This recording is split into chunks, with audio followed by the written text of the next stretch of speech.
Hello everybody, John Scriptwell back here again with another video, and today I bring you another Batman v Superman video. Now, I know it's been a very long while since I've actually made a Batman v Superman video. I think the last one I did was the Jena Malone casting, which, for those of you who don't know, Jena Malone is supposedly confirmed to be in Batman v Superman, but as a unspecified character. Now, a lot of people have been speculating Robin or Batgirl. Personally, if you really want to know my thoughts, go to my channel and you'll find my video down below. Check it out to hear my personal thoughts. But nevertheless, I'm here to talk about the death of the Wayne family. Now, I know I'm kind of late to this new little piece of news, but there's good reasoning behind that. Obviously, there's been tons of other topic videos I've been trying to do, you know, like the Suicide Squad stuff, and not to mention all the movies I've been checking out and the television reviews, and, you know, there's just a whole bunch of other crazy shit. But, for those of you who have not noticed, the team of, the creators and teams and Zack Snyder's, who are creating Batman v Superman have moved to Chicago and are currently filming right now various awesome stuff that I wish I can see for myself. But nevertheless, they have created an entire setup to an iconic sequence in the Batman mythos, and that, of course, is the death of the Wayne family. Now, I've heard various YouTubers' thoughts on this, and a lot of, ironically, a lot of Batman fans find it very unnecessary for them to film this scene. Now, personally, as a huge Batman fan, I don't find anything wrong with it. Do I think it's necessary? Not really, but at the same time, for those of you who don't know, Batman in this movie is very Dark Knight Returns heavy, you know, and of course the movie itself is very much influenced by Dark Knight Returns, Frank Miller's Dark Knight Returns. And if you go back and read Dark Knight Returns, there's a specific page of panels where Bruce Wayne is watching the news and then goes back into flashbacks and he witnesses while watching the news his family's death, and that kind of ignites his heart again, that he should become the Batman once more. And then we go into all the various awesome sequences of Dark Knight Returns.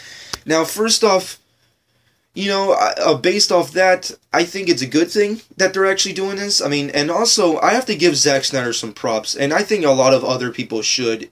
And that is because Zack Snyder is actually doing a Wayne family death scene that's actually accurate from the comic books. I mean, for instance, don't get me wrong, there's been tons of variations of the death of the Waynes throughout the media, you know, whether it be the Tim Burton movies, the Schumacher movies, you know, Chris Nolan's Dark Knight trilogy, even the pilot of the Gotham. But none of them are really that accurate, whether it be the style or the look, or the design, or who killed them.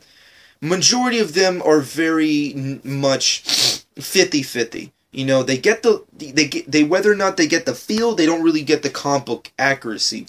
You know, and of course, you know, whether it be the Joker killing his parents in Tim Burton's movies, which was really dumb, and whether it be, you know, Bruce Wayne's parents leaving a theater instead of leaving, you know, an actual movie theater. It's just, I don't know, it's just variations, and whether or not they're good or bad, I guess I'll leave to you. I personally do like them, but I like that Zack Snyder's going with a more comic book route, because in Dark Knight Returns and in various other comic books, Bruce Wayne's parents are leaving a movie theater, and the movie that they're witnessing is, of course, The Mark of Zorro. Now, I really like that they're going with that. I really like that they're putting out that kind of like 70s feel when it comes to that theater. And I just personally really like it. It's full on Dark Knight Returns. I really like it. But, you know, another really good speculation as to why they're filming that, for that scene. I have actually two speculations. Of course, for those of you who don't agree with me or may agree with me, in the comment section below, let me know what your personal thoughts on the sequence and whether or not you think it's necessary. But first off, my first speculation as to why Zack Snyder is filming this scene is maybe because Ben Affleck's version of Bruce Wayne in this movie isn't Batman in the beginning. Maybe because of what happened in the past, maybe the death of Jason Todd, maybe caused him to retire as Batman, and for maybe like the first let's say like 10-20 minutes of the movie, or maybe like the first 30 minutes, if you will, Bruce Wayne actually isn't Batman, and maybe because of the events that happened in Man of Steel, that kind of ignites him to go back out into the night as, the Caped Crusader. So maybe that's why they filmed the flashback sequence, because maybe Bruce Wayne is not going to be Batman at first. Now that's just my first speculation. My second speculation is maybe they're going kind of like the Justice League War kind of route. Now, if you have not seen the animated movie Justice League War, this may contain spoilers, but if you have already, then continue listening. But I did warn you. Anyways, in the film itself, before Green Lantern goes on in a full assault against Darkseid, Batman kind of grabs him and tells him not to, and to get Green Lantern to be on his side, decides to unveil his personal history with Green Lantern, which is, of course, the death of his family and the reasoning behind why he does what he does.